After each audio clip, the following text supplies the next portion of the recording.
I mean, I think that you should definitely work with the cards that are dealt towards it for you. I'm 6 feet tall, I'm Latin, I'm loud, I'm curvy. Everyone knows me by my ripped tights, and I wear a mini dress every day. That's my thing.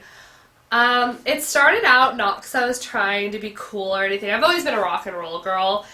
I am originally from here, San Francisco, and I mostly do costume design for different drag queens here in the city and different performers and myself. I like to dress in costumes every day. Well, it's not a costume to me, but to other people it might be. So one of my first inspiration was Taze, an illustrator from the 1920s. He really celebrates the woman's body and femininity, which is what, I really am into. And this was the first piece I ever bought myself.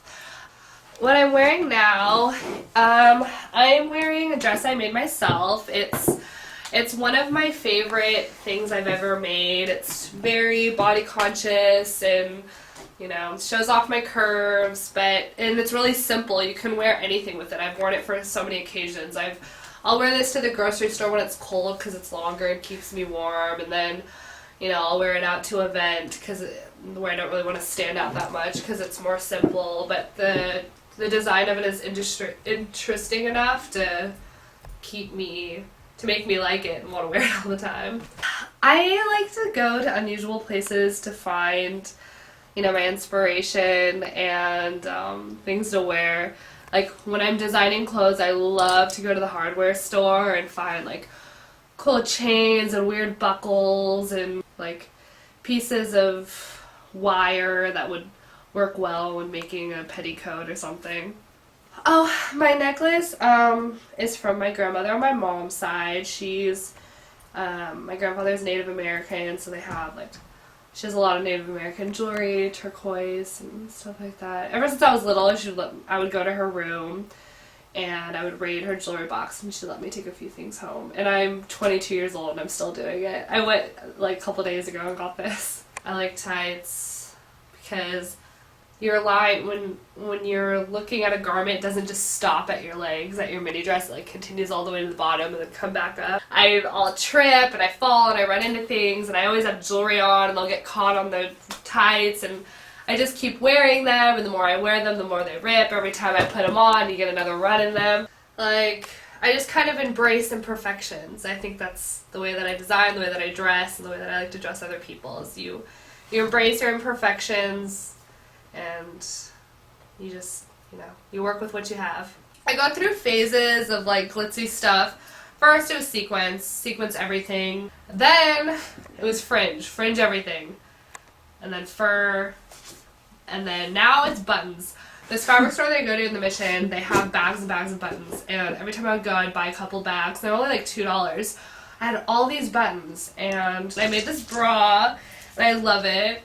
So my mom, if you tell her to not push the red button, she'll push the red button. My mom's like, you know what? I'm going to buy you that fucking fur coat just because those PETA protesters are outside, and you're going to wear it, and you're going to walk past them, and if they say anything to you, if they do anything, we're calling the cops, and I'm going to kick their ass. And I was like, why me? Why do I have this human being as my mother? So she buys me the coat, and it's not even because I like it, it's because she wants to be a jerk to the PETA protesters.